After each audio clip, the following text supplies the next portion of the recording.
State Park and the Summer 2025 Bring Your Own Lunch program. My name is Rich Padover. I'm the Summer Interpretive Tour Guide here at Lawrence Heritage State Park.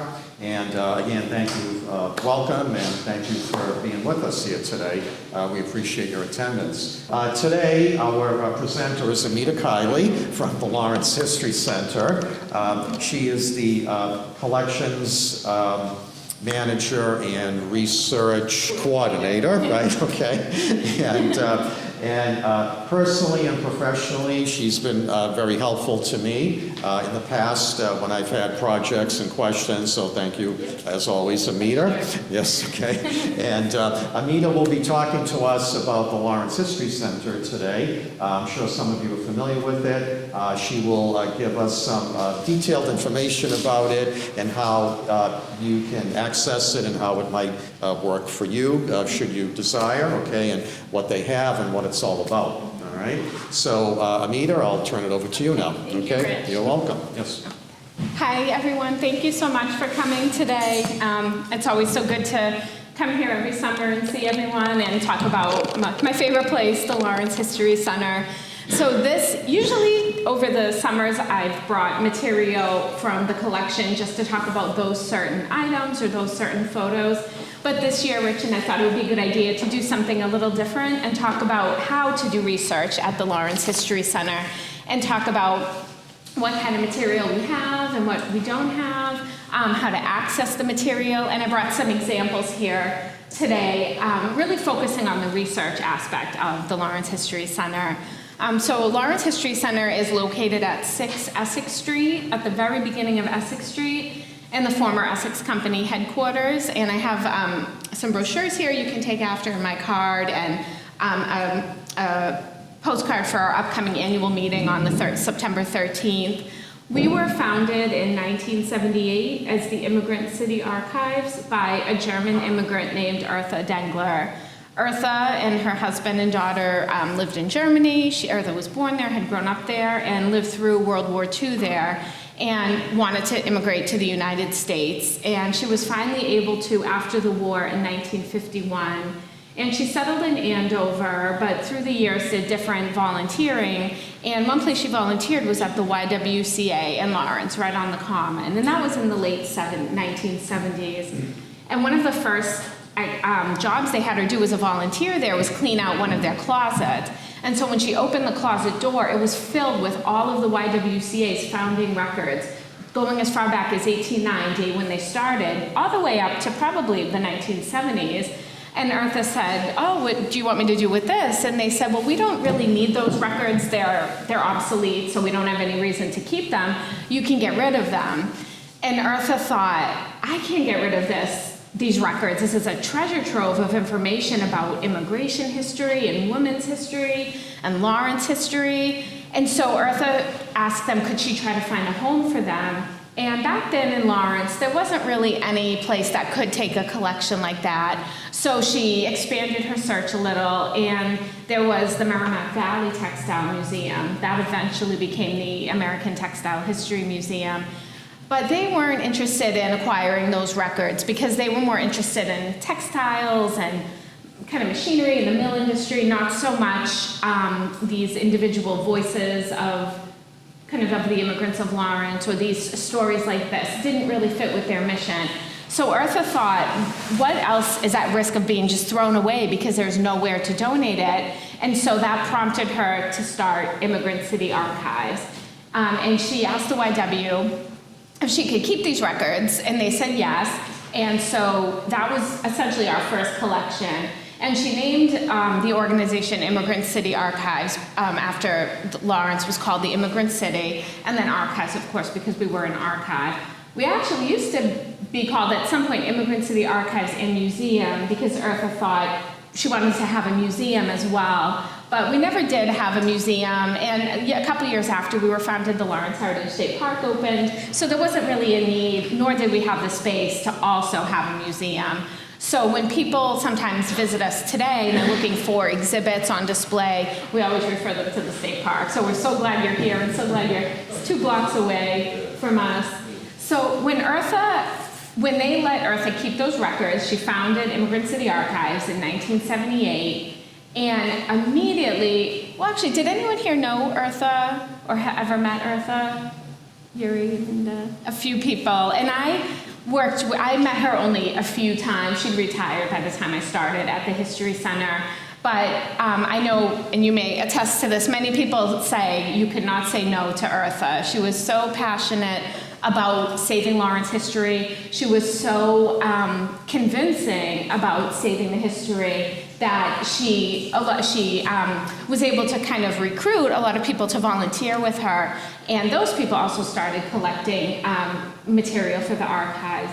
And we have to keep in mind the time she was doing this, Artha was doing this, so it was 1978. So this was after deindustrialization happened in Lawrence. So after the mills left and went down south, and thousands of Laurentians left the city because the jobs left. It was after urban renewal had decimated neighborhoods and part of the downtown. It was a kind of a rough time in the city of Lawrence, and it was a time that most people were not thinking of preserving the past. They were thinking of like, oh, how can we get past this rough spot and go towards the future and think about the future of Lawrence. But Artha knew how important it was to save this history and how many people would benefit from that. So she started just collecting. She would go to people she knew, people she didn't know. She would go to neighborhood groups, to churches, just all over, putting the word out about this archive she was starting. And she said the biggest hurdle she faced was people thinking their stories weren't important and saying, oh, you don't want my family just worked in the mills, like they didn't really do anything. She'd hear that all the time, but she was still able to convince them to, yes, that's important, and like, please can we save your material in the archives. So Artha grew the archives and the early volunteers that helped her. Little by little, the YWCA let her store everything in that closet, but she quickly outgrew that. And then at some point moved over to the South Lawrence branch of the library and had one room, a big room, but one room there. And again, was still collecting, still acquiring, and outgrew that room, not, over in a couple years. And in the meantime, the Essex Company headquarters on 6 Essex Street, that went up for sale. And so Artha thought that would be a perfect home for for Immigrant City Archives. So she was able to acquire that property and buy it. We own it outright. She was able to, the person who sold it was I forget his first name, but Mr. Cyr, C-Y-R, he gave a generous break in the mortgage. Some large donors gave donations, and Artha raised money, and we were able to purchase that whole property. So we own that property outright. We don't have to pay any rent or lease it. And in that property also was the Essex Company Collection, which I'll talk about. So that's where our home is and has been since 1992. Lawrence History Center is at the former Essex Company headquarters on 6 Essex Street. If you visit us, we have free parking in our courtyard. So you just pull in through the big red gates and you can park anywhere, just not on the grass, but anywhere in the courtyard, and you don't have to worry about paying the meter. And so that's a little bit of our history and why we were founded. And how we get items are through donations. People donate things weekly, well, sometimes weekly, but at least once a month. We just happen to get items donated. And I even have a brand new donation that came in not even half an hour ago we'll open it together. It was donated by Yadira. Batante's here. So to do research at the Lawrence History Center, we're a private nonprofit. We're not city or state funded. We don't have an endowment. So we raise all our own money. So we're largely grant funded by foundations, and our director, Susan Grabsky, is always trying to raise money. So writing grants, applying for different grants for all different projects. And so that's a way we're able to get income, but nothing is guaranteed. We're not on anyone's budget. Artha wanted to try to get us on the city budget way back, but we couldn't. But we're better off that way, because then you're worried about your funding being cut. It does all trickle down, so grants that are available now, maybe in the next year or so, won't be.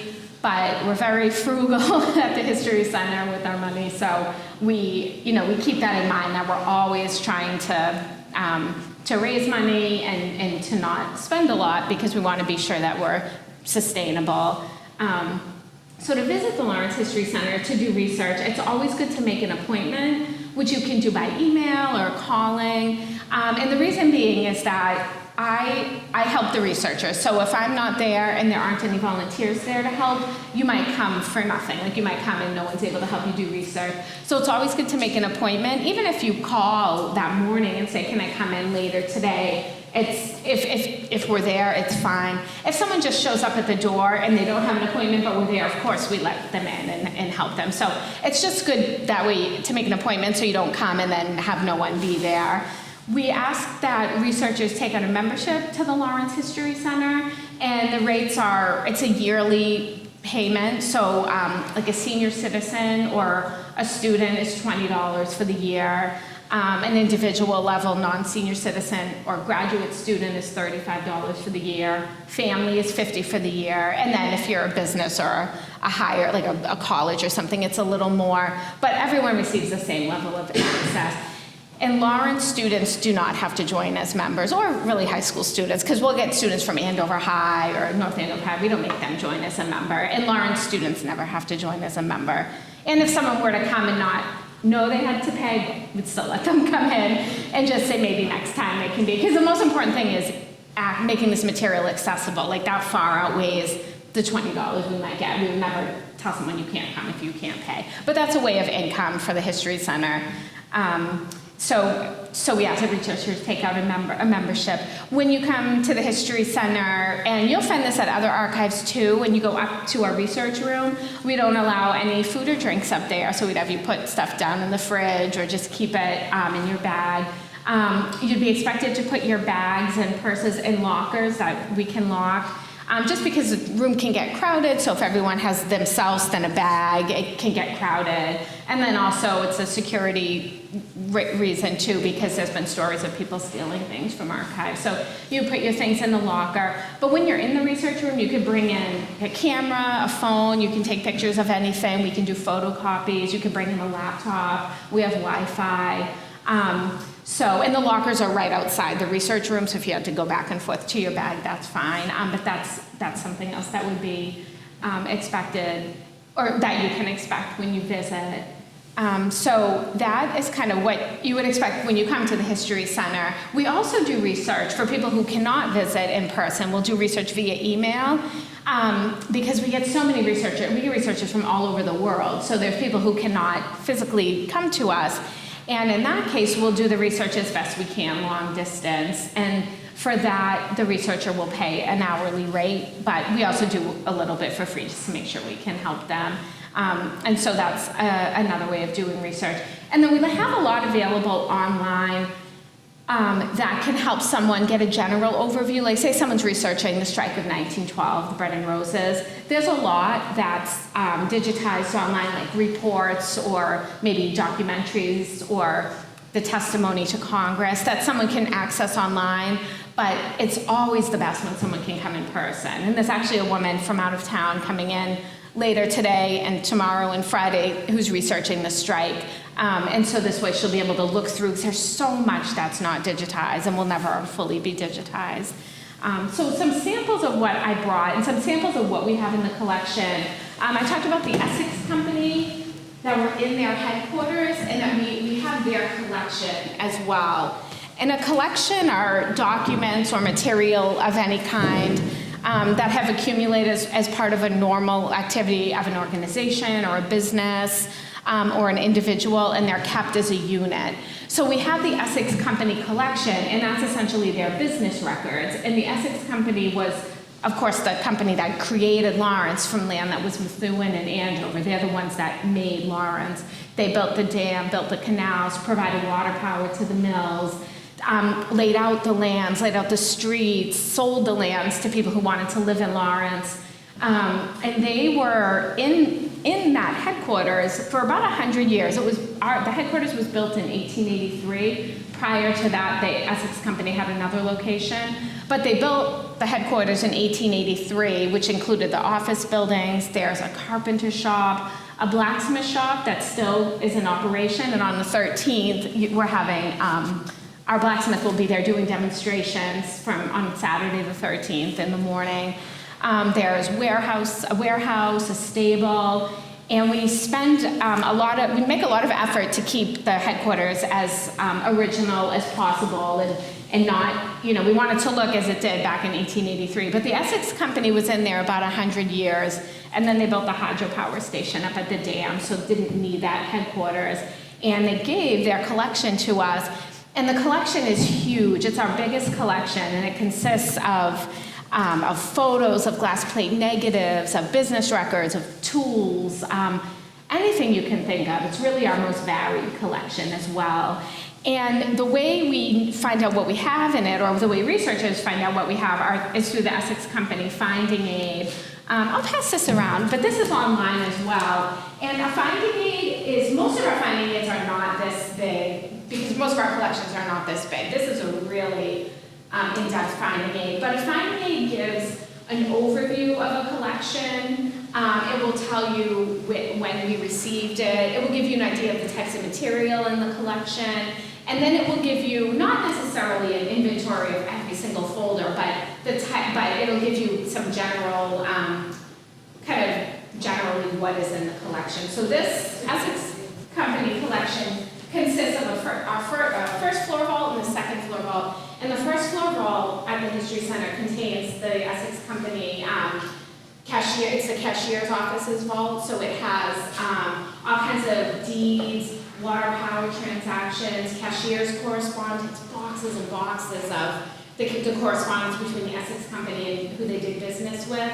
And we've had people from as far as California travel to Lawrence just to look at what's in that vault. And then our second floor vault has all kinds of engineering records, like how did they build a dam, how did they build the canals, these little survey books that from the 1800s, that the engineers would go out with these books and just survey the land they were assigned to, because the Essex Company needed to know what kind of land, like is it swampy or is it sandy, are we able to build there? So it's unbelievable the amount of information. But this finding aid, I'll pass it around so you can take a look. Yeah, and start with you. It's on our website as well. It's on the website as well, and so people can kind of see what sometimes people do a search if they're looking for like a certain something in it. We get a lot, believe it or not, mostly the engineering records are used from the Essex Company Collection. So anytime they do work on the canals, trying to do repairs, they'll want to know, do we have a plan of how it was originally drawn? So they'll want to say, do we have a picture of the penstock or the turbine? So we make the material available. I don't have any engineering background, so I cannot interpret it, but we'll make it available. We also have, this is our binder full of finding aids that we have also online, but they're all different. So these have maybe there are 20 finding aids in here. And you'll see as you look through, some of them are only a page or 2 pages, and that's because the collection isn't as large. But that's how a researcher knows what we have to know what to ask to look for, is through the finding aid. Just going through this book is an appointment. Oh, yes, yeah. Sometimes people will, sometimes researchers will call, and again, because we're not, what I can read the finding aid, but sometimes I don't know what it might be, what it even means, what I'm reading, and so we'll send it to the researcher, and then usually they'll say, yeah, I'll look through and get back to it in a few days, because there's so much in there. But a finding aid like that, it helps that it's so detailed, because otherwise we would have to look through all the records, and every time we did that, it would damage the records if we were always looking through them. So that's finding aids, that's for collections. We also have a few hundred of what we call subject boxes. I know at the library, Louise used to call them vertical files. That might be the proper name, but we call them subject boxes. And so I brought us a little one today. And this is Holy Trinity Parish. But I think we have maybe even 300. We have so many, and they're always growing because as new donations come in, they go into the box, and sometimes I'll open the box to put the donation away, and then it's full, so I have to start a new box.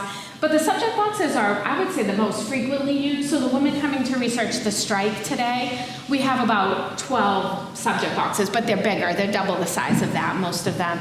And so when researchers come in, it's usually to research a certain topic, and so that way, when it's like that, we bring out the subject box. Say they want to research Lawrence High School, we would bring out the Lawrence High School subject box for whatever year they wanted.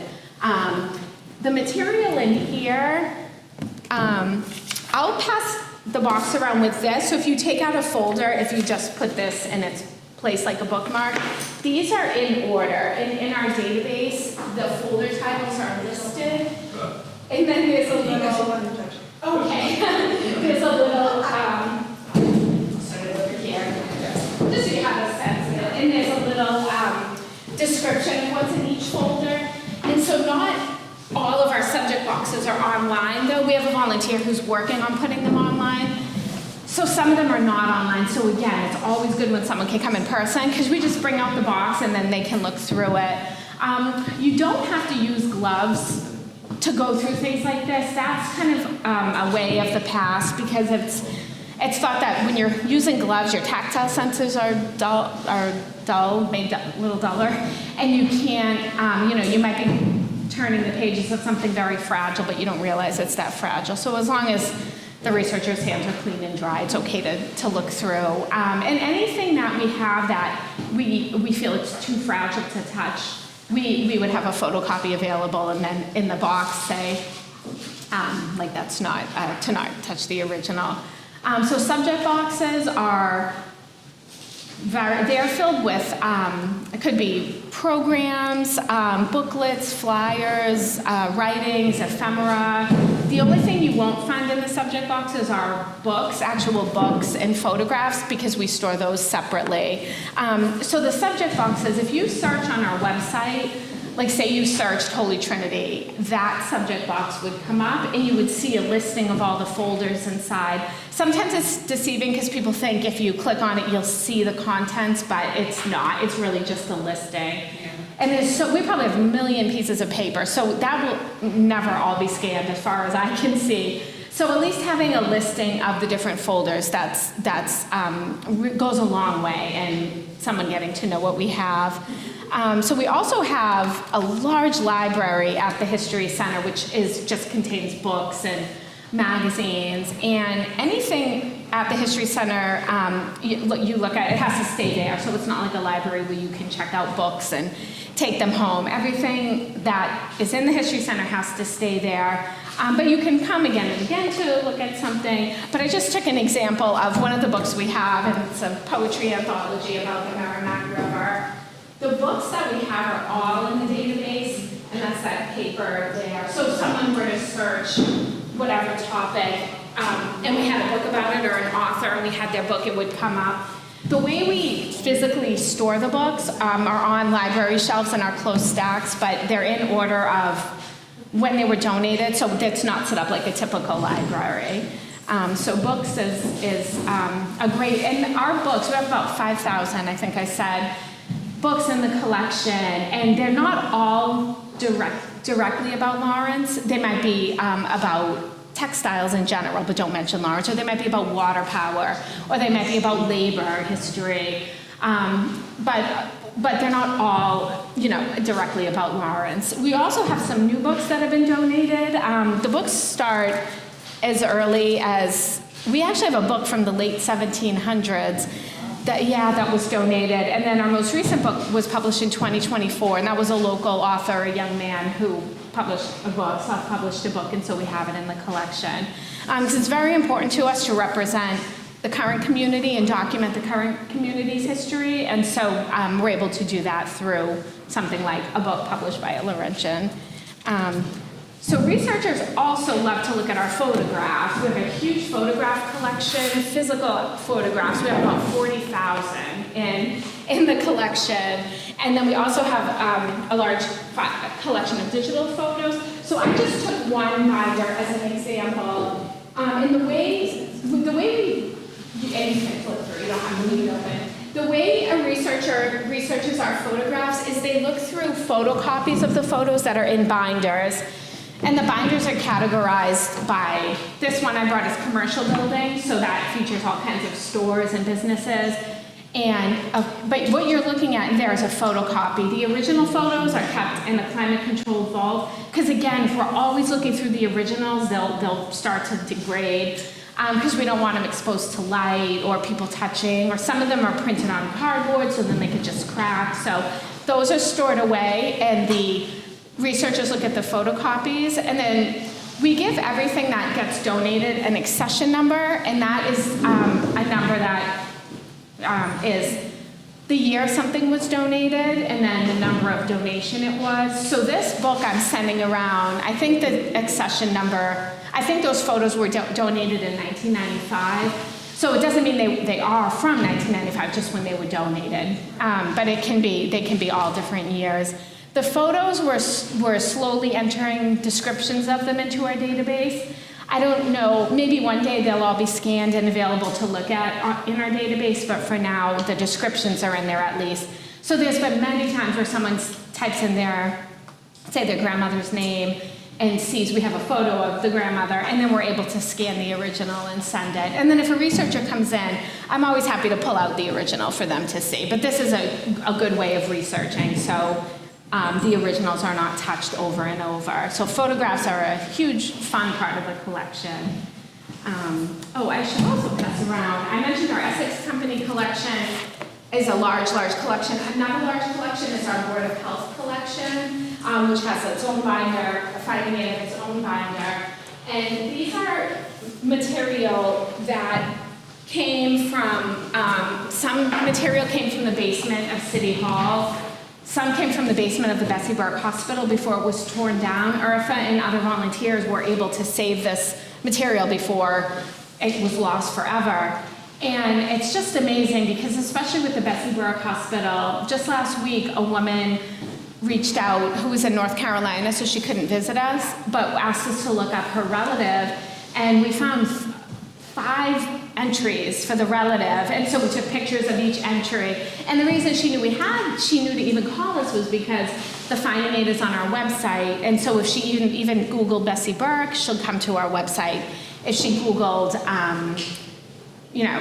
health in Lawrence, it would lead her to the website. So that finding aid, the material in it takes up a whole shelf at the History Center. So it was really a labor of love, starting from the beginning with rescuing these ledgers from conditions that would have led to their degradation anyway, or they just would have been at the basement when a building was torn down. And then saving them, and then it took 2 of our volunteers at least a year to go through all the ledgers and create this finding aid. And it just, so often when someone is doing research, they ask us to look at what are the ledgers in that collection. So it just proves how helpful or how beneficial and how forward-thinking Artha was to save the material, knowing it would be useful someday. Another resource we have for research are the city directories, Lawrence City Directories, and these are at the Lawrence Public Library as well. And these are like phone books. We have them going back as long ago as 1847, probably all the way up to probably the 1970s, but then we have some from the 1980s and 1990s and even into the 2000s. And I brought 2. I brought one from 1912 and then one from later in 1940. And the way those work is you look up your person by last name, and it will bring you to the person. It doesn't list children, but it lists like working age adults and older. And so you can look the person up by last name. But in 1912, well, I should say, before 1915, they didn't list the wife's name in the book. So they only list the husband's name. So that can be hard if you're looking up someone like John Murphy, saying there's 20 of them, and you don't have a wife listed to figure out which one is your John Murphy. So in the 1912 one, you'll notice there's no women listed next to the men's names. But in the ones in 1915 and later, you can look up same way, but the wives will be listed next to them. Another thing that they started to do in 1915 and later that's very helpful is list the street listings. So say you knew your grandparents lived on Elm Street and you wanted to know who their neighbors were, but you don't know their names, you can look up Elm Street and it will list everyone who lived on that street. Another thing the city directories are great for is if you're following, say you're trying to find when someone died and you're having a hard time, sometimes in the directories, if you go year to year, it will list, and then you'll come across a name and it will say, yeah, when they died, so that's very helpful. You can look up businesses, you can look up social clubs and organizations, so you can do so much research with the city directories, and they might be available on Ancestry as well. We don't use it at the History Center, we have the actual documents, but that they could be on Ancestry as well, but those are such a great resource that people use all the time. Another fun resource are the Lawrence City documents, and we only have from about, I think, 1880 maybe to 1912, and these are bound reports from all the city departments, so there'll be a year-end report from like the public safety department, from the school department, the engineering department, the water department, and they're just really neat because they give an overview of the year. It's kind of like the year in review, and we have them bound, and they're so helpful when someone is wanting to get like a synopsis of the year, what happened in that year. And then we also have a large collection at the History Center of obituaries.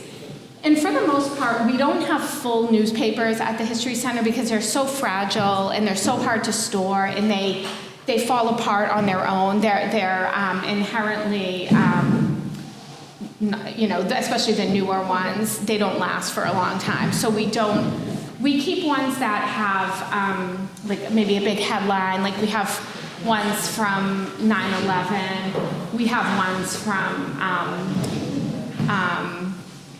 the strike, some of the headlines, or from D-Day, but we don't keep full newspapers as a rule because they're not easy to store and they start to fall apart, and they're available on microfilm at the Lawrence Public Library, so the info is still there.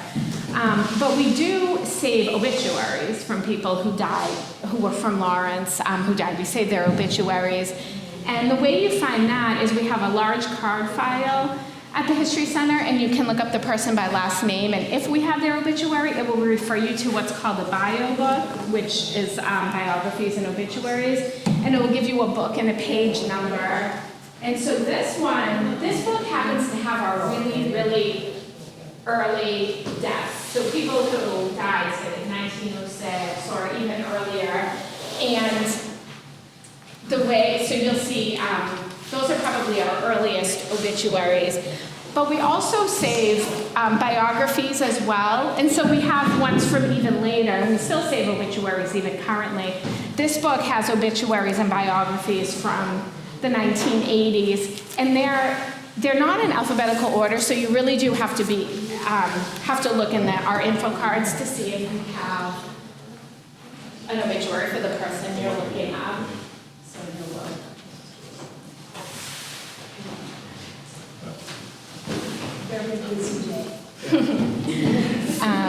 We also have a large collection, over 700 oral histories at the History Center. And oral history, of course, they feature eyewitness. Ours feature eyewitness accounts going as far back as the early 1900s. And the oral history collection started around the time Artha started Immigrant City Archives, and it was because around that time, in the late 1970s, and Linda and you can speak to this very well, the strike of 1912 in Lawrence for a long time was not remembered, not celebrated. It was suppressed as a memory in Lawrence.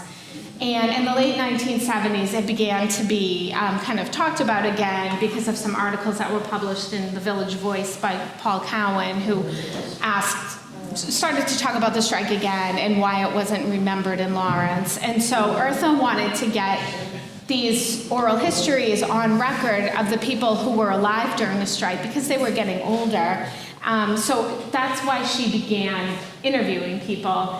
And the oral history collection has only grown and grown since then. And there are interviews with people about all different topics in Lawrence. So interviews with former mill workers, interviews with teachers, interviews with people who immigrated here from other countries. We have interviews that are not in English. We have ones in Lithuanian or in Spanish, Vietnamese, Arabic, Polish, French. So it's important that we capture, if someone is going to be interviewed and their native language is not English, it's still important to capture their story.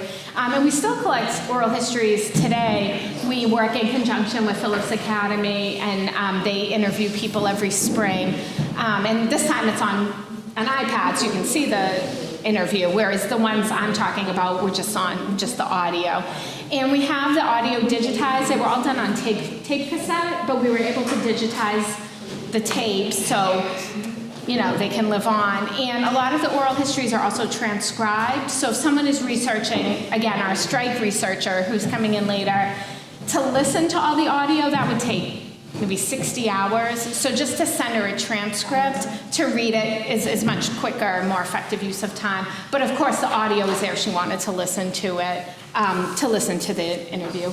We also have in our collection textiles, like we have some military uniforms, fabric that was made in the mills, a baptismal gown for a little baby. We have some t-shirts from the Bread and Roses Festival over the years. So we have different kinds of textiles in our collection as well. And those are a little more difficult because they're a little they're harder to store than the subject box material. And because we're not a museum, we don't have them on display. We just don't have the room at the History Center to have things on display. But our goal is to take photographs of all of the textiles and have them on our website. So if someone wanted to see the different military uniforms we have, they could click through photos. And of course, I'm always happy to bring something out of storage to show a researcher. And same thing with our objects. We have a lot of objects in the History Center, like promotional items, like stores used to give out those the thermometers on like a frame, and it would have an advertisement on it. We have many, many of those. And it was neat. Last year, someone wanted to know if we had pictures of our family's business. And we didn't have any photos, but we had like 5 thermometers from that business. So we were able to take pictures and share it. And so that's how people are able to do research with all different types of items. Some things we don't have at the History Center are birth, death, or marriage records. Those you would go to Lawrence City Hall, City Clerk's office for. We don't have we have some full newspapers, but for the most part, if you want to do research looking at newspapers, you will go to the Lawrence Public Library and use the microfilm reader. And it's good to make an appointment at the library as well. And I guess any archive you go to beyond Lawrence, it's always good to call ahead and find out if you need an appointment. Like sometimes we'll get people who visit us from out of town and it's their last day here, and luckily we're there, but sometimes we're not there, and so they maybe come on a day we're closed and don't realize it. So it's always good to make an appointment, or just figure out what you have to do to visit the place. Does anyone have any questions about the different, keeping track of the time? I have go ahead. Yeah. The Spanish flu. Oh, yes. That because there was an earlier generation, I think, Yeah. who lost a child. It would have been an aunt. Okay. Who was lost in that. So you would have that. Unfortunately, we don't. We do have material on it, and written material like summaries of about the flu.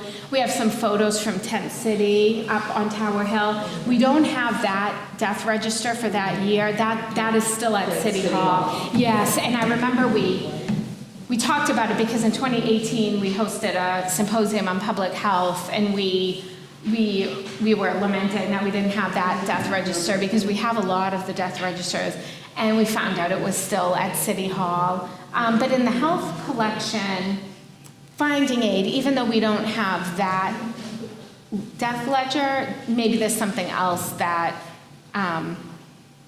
that would have something. But I bet at City Hall That, yeah, we wish we had that death. We have death registers for, I think from 1890 till about 1910, and then there's a gap, and then we have a more recent one from the 1960s, and that's in the Finding It for the Health collection. But we have actually a mask that was made from material from the duck mill in 1918 by a young Lithuanian worker who worked there, and back then they had to wear masks just like we did, and she used the duck material, just kind of like canvas, and she fashioned a mask out of that, and Jonas Stenza donated that back in 2018, and so it's always just such an interesting then and now. And we saved some unused masks from 2020 in our collection as well to show what, kind of how history repeats itself. You're welcome. On those street directories, you have to be careful, because like you say, the woman's name is not there. Yeah. But it might be if the husband has died. Oh, now yes. she's like managing a. Yes, that's a moving great house or something, point. and she turns into, a working person. Yes, I'm glad you said that. But they Yeah. also will say, if a woman dies, they will say widow of. Oh, yes, And the yes. husband's name. So you have to be patient. Yes. Hope it's not Smith.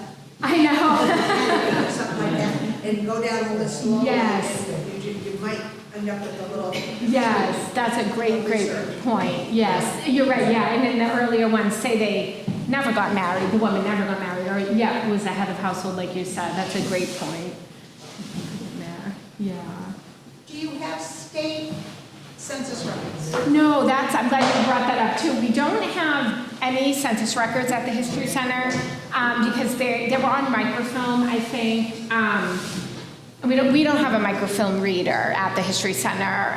We don't have a lot of microfilms, so we don't really need one. And I believe the census records are also on Ancestry, but I'm not that sure. The Massachusetts State Archives maybe would have them as well. And then at the library, because they have the microfilm readers, they might have, I don't know if they have census records there, but they seem to be digitized online as far as I know. But that's something we do not have, our census records. Another thing people ask about are lists of mill workers, but those do not exist as far as we know, and as far as many people who we've asked know. There weren't really lists of mill workers. Because the people who worked in the mills, it was common to maybe go from mill to mill over the year. You might not stay the whole year working at a certain mill. And any record keeping or records the mills did have would have been discarded when they moved down south. But a way to find out if your relative worked in the mill sometimes could be the city directory. If you look up your relative, it could say Pacific Mills, which they worked at Pacific Mills, or it might say Weaver, which was just a job in the mills, but then you don't know always what mill. So that's something people ask for. Or people will ask for a list of strikers, and that's another thing, we don't have an actual list. A way to find out if your relative was in the strike would be if they got in trouble somehow, because they would be maybe in the newspaper by name. We also have at the History Center the Essex County Jail records. So people who were housed in Essex County Jail, we have from 1853 till about 1960, and those records sat abandoned along with the jail for many years, but they eventually made their way to the History Center, and we've done a tremendous job in organizing them thanks to our volunteers. And the order therein is just in the order that people were housed in the jail, like chronologically. So that's a collection where you can't really just look, maybe my relative was there. You'd be looking for through thousands of records. But if you know your relative was in the jail, like the census might say they were in the Essex County Jail, or if you find a newspaper article that says they were arrested for something, they could be in the jail. Some people paid a fine and didn't go to the jail. Those would be arrest records, which we don't have. The jail records are different. They're for people who actually spent time in the jail. We have a record from 1853 of an 8-year-old boy who spent 30 days in the jail for stealing a horse and carriage. And he was actually in the jail for 30 days. So it's just amazing to see what people went to jail for. And you'll see sometimes the same people again and again being arrested for certain things and in the jail. And there is so much that one can do with that collection. Like you can find out like in a certain year, say when automobiles were became more commonplace, like were there motor vehicle accidents, or during the Depression, people were arrested for vagrancy, or during Prohibition, people were arrested for bootlegging. So it's so interesting. That collection is just, the possibilities are endless as to what someone can do with that. So people who do research here at the History Center, it's not always that they're researching something personal, like their relative or themselves. You know, people come to see if we have record of them in the collection. But some people are just total strangers to Lawrence who are writing about a certain topic. And like our researcher today, she doesn't have a connection to the strike. She's just interested in it. So people come to do research on all different topics and for all different reasons. And we're open to everyone. Again, it's not like you have to be from a university or from a certain city, or you can someone could just come in because they're curious and they want to look through old photos, or they just want to learn about Lawrence history and see what we have. You don't have to really even be a certain age. Like when we have our summer writing program for middle school students, these are students going into 5th, 6th, and 7th grade. They also do research at the History Center with our guidance, of course. We even had one time a younger 2nd grader come in and look at our maps and our atlases to see where their house was. They were doing a project for school. So there's all kinds of reasons people visit us, but it was so important to Artha and to us as well. This is critical part of our mission is to be a community archive and being open and accessible to the people of Lawrence. Because we get researchers from all over the world, like I keep saying, but we also get a lot of researchers from Lawrence. And we wouldn't be doing a proper job if we didn't get people from Lawrence. So we get young people from Elevated Thought, which is the art and social justice organization, right across the street from us. We get school children, people there's one young man who's a local filmmaker. He came in last week to do some research. So it's just as important for us to be a community archive as it is for someone getting their PhD to come and do research. And a way we do this is by documenting the city's current history. And we wouldn't be able to do it the way we do it without donations from Yadira Batantes Muldoon, who's in the front row there. And Yadira donates items that show us what's happening in 2025. And so Yadira brought in a donation on our way here, and so I haven't even looked at it yet. So this is how we get donations, people bringing things in. So there's a menu from Sazon Peru, which is a new, well, not new, but a local restaurant, Peruvian restaurant. So this will go in our business boxes, something on adult foster care, Mi Casa, which I think is on Broadway, I think. This would go in our health boxes. And there very well could already be a folder on Mi Casa, and this will go in that folder. And then a lot from Lawrence High Performing Arts Center 2025. And our Lawrence High boxes go year by year, and so it's just so important for us to keep documenting history, and we're able to do that through donations, and Yadira is a wonderful one for that, because we at the History Center we would miss stuff, and we don't have the capacity to go out and collect as much as is happening, but luckily through Yadira we're able to do so. And then there's a St. Mary's of the Assumption annual financial report that will go right in our St. Mary's boxes. So this is the type of material that goes right into our subject boxes. And if someone brought a bag of, someone brought something in a few weeks ago of material maybe from the 1950s, but it's all material that has a home waiting for it in the subject boxes. So that's how we get our materials, that people donate things to the collection. I never even thought of that, if you would go current. Yeah. Because it's going to get old. Exactly. And that's my point. Exactly. No, exactly. And there was a book written in the research for it was done in 2008. It was called Latino City, and it was a book written by Lana Barber, who was conducting research on Lawrence's transition to a Latino majority city. And so she was writing in 2008, writing her thesis, and she was researching, up to 1945 to the year 2000. And because Artha and Yadira's donations and our previous our predecessors knew how important it was to document like the current community and document things as it was happening, had this very rich archive on Latino immigration to Lawrence or Hispanic culture in Lawrence. And Lana said it's rare for an archive to have such recent information, and how a lot of people, when they're writing about history, it's harder to get current history because people don't have the vision to save it. But Artha did, and Artha set us up on such a good path because she instilled that vision in anyone going forward who will pass it down and pass it down.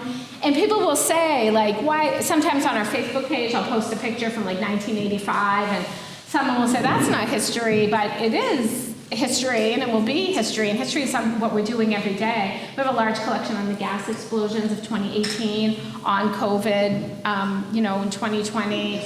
We collect information on the ongoing saga with maintaining the canals by Patriot Hydro, because people will look back on this time and want to research it, and it's even more important, these kind of physical items, because so much is digital now and could just get lost. And so years from now, people will want to know, like, who was running for city council in 2025. They'll come for this material.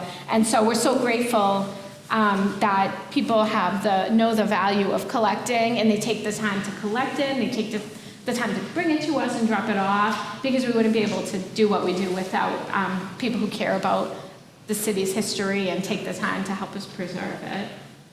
So I guess I'll stop there, but are there any more questions? All right, maybe Anita, you know how there's the board of directors that Yes. governs the History Center. Yeah. In case anybody maybe is interested in serving on the board of directors, can you talk about that? Yeah, so our board, I forget how many, I think we have 13 people maybe. We have a board of directors who meet every other month, and they have all different backgrounds. Some of them grew up in Lawrence and maybe moved away, or some still live in Lawrence. Some are local business owners. But the core thing they all have in common is they deeply care about Lawrence, and they deeply care about the Lawrence History Center. And you don't even have to know necessarily about archives to be on the board. It's really, what comes first and foremost is really the passion, because you can't fake that or just get anyone and mimic it. The people on our board truly, truly care about the History Center. Yadira is a former board member. I don't think there's anyone else in here, former board members. Oh, Rich, sorry! Oh my goodness, sorry, Rich. I meant besides Rich. Rich, how could I forget? Is a former board member. Sorry, Rich. You were under my eyesight. And so right, Rich has of course, the history background, and knows a lot about Lawrence history, which is always a bonus, but it's people who really care about the History Center and about the mission. So yeah, if someone is interested in joining the board, that would go through, wouldn't be my decision at all, but I could get it to the committee that would take care of that. And then if someone wanted to volunteer at the History Center, if you reach out after Labor Day, there's all kinds of volunteer activities, such as cataloging photos or organizing subject boxes, or putting things away in subject boxes, or getting the inventories online. And not everything is computer. Like, say someone wants to volunteer but they don't want to use the computer, there are still projects to be done. And that's largely how we run, with the help of volunteers and student interns. We're just 2 paid staff, myself and Susan, our director. And I have, like I said, some brochures up here and my business card, and then a postcard for the upcoming annual meeting on September 13th. We'll have a keynote speaker, Ron Sudoku, he came in to do research on his family history. There was a story in his family that his grandfather swam across the Merrimack River, and he was trying to kind of figure out, like, where would he have done so, and figure out what life was like around the time that he did so. And his research, kind of like all research, kind of leads in all different directions. And so Ron became very interested in the bathhouse tragedy, which happened in 1913, when the bathhouse ramp collapsed and about 12 boys drowned in the Merrimack River. And we only had a little bit of information on that, just general kind of history about that. But Ron has done tremendous research on going to different like the courthouse to see if he can find the inquest into it, and going to the library and reading the newspapers on microfilm. He's done a lot of research into the tragedy itself, so he's going to present that day as well. The blacksmith will be there from 9:30 to 1:30 doing demonstrations, and we'll also have our annual business meeting where we give an overview of the year at the History Center. But any of the business card or the brochure you're welcome to take with you. And our website has a huge amount of information, so we hope you explore that as well. I had no idea that. Yeah, and if anyone wants to come for a tour, like the closed stacks that I refer to, the researchers cannot go in and out of that area. Like I bring stuff out, but I always still like to show people the closed stacks just so you can see, like the subject box there, I said we have about 200, we probably have more now, but just to see it all, it's amazing. Like people do have no idea. That's like the Library of Congress. Yes. In Washington, and they had her on a TV show, a kid's show. Can't remember the name of it. Yeah. And our daughter watched it. We went to Washington. Oh, wow. And he took us in. Oh, We had to that's- like stand in one little spot. Yeah, but there's something with Same idea. seeing it all, exactly. Yeah. And for people who are newcomers to Lawrence and don't know the history, or don't know, say they just come from the Dominican Republic, they don't always know they're from one country in a wave of dozens and dozens of countries that have come before them. So it helps, especially with younger students, it helps them, kind of gives them a background of the place where they live. The exhibit, Somos Latinos, here, down on the second floor at the park, it was made using our archives, and it was made by community members who explored the archives and figured out what pictures they wanted in the exhibit or what oral history quotes they wanted in the exhibit. But it was made possible, again, because of everyone who came before me who decided this is very important, we need to save it, or this is important, I'm going to donate it to the archives to be preserved. And every day we find something that a researcher is looking for, or we have something that a researcher is looking for. It just proves that this, Artha had such a beautiful vision, and she was right that people would care about Lawrence history. Even in a rough time in the city, she found her fellow people that wanted to preserve the history, and our reach has only grown and grown, and the amount of people we've helped and from where they are has only expanded, especially with the internet. So I guess are there any more questions? Has anybody ever mapped out the neighborhoods? We have. Starting way back when it first started, the ethnic backgrounds of Oh. where they were, like every 10 years, how they change. You could kind of get that info from the city directories if you look up the street. So that's one way of doing it. We also have at the History Center, actually someone did that using the city directories, but they made a card file, and so they did it. It's like ethnic group, clubs by ethnic group, or clubs by ethnic group.